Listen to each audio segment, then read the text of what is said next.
Jacqui, Poetic Owl. So hey y'all, it feels so good to be back amongst family, first of all. I joined Rhyme N Chatt when I was just 14 years old. And Rhyme N Chatt was the first place I ever did a poem out loud. I was so shy and I was so painfully introverted. But Rhyme N Chatt really became a safe space for me. And now I'm able to teach teens how to do the same thing. And it's just awesome. So in the spirit of courage, I want to do one of the bravest pieces I pretty much do on stage. It's about addiction, but it's shaped as a love poem. So it's called Fire.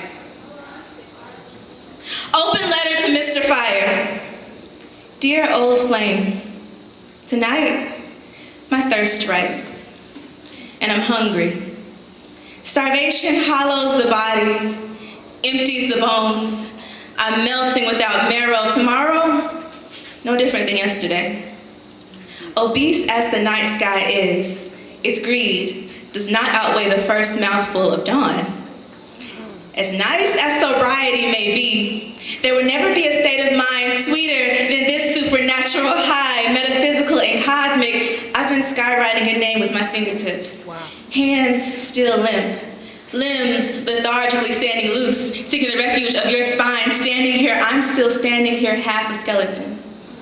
Remembering those nights when we were clad in flesh, when everything clung to you by its fingernails, and the end of the universe existed right outside your door.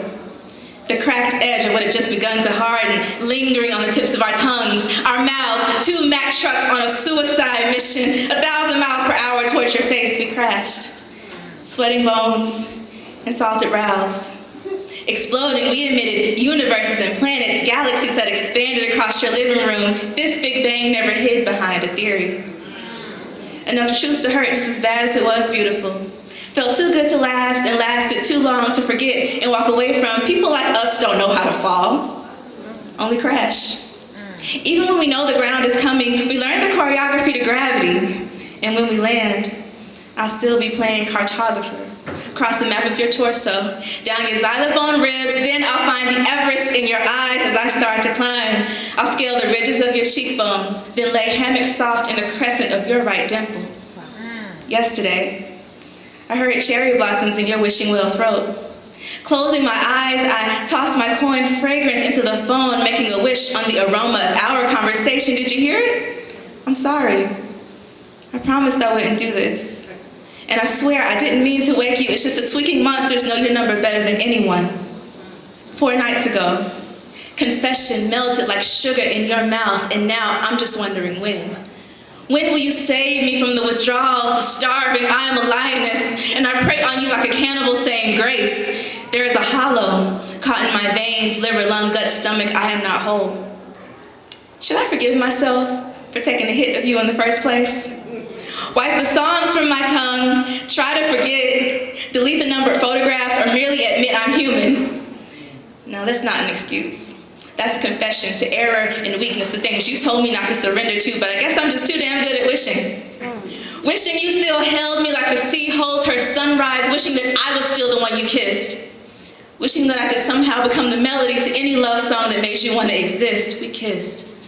Like the universe could collapse on a bottom lip. We kissed like apples were the only fruits known to man. Like heaven and hell could crack and fall into each other. A beautiful disaster, unnatural, accidental, like something you can't stop looking at. We kissed like the apocalypse. Lips train wrecked and deconstructed onto each other. Saying yes to you was an exercise in abandon. Saying no was an exercise in will.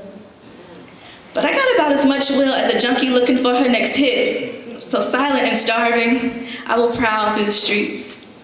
Bread does not nourish me. Dawn disrupts me. All night I will hunt for the liquid measure of your steps until you find me again.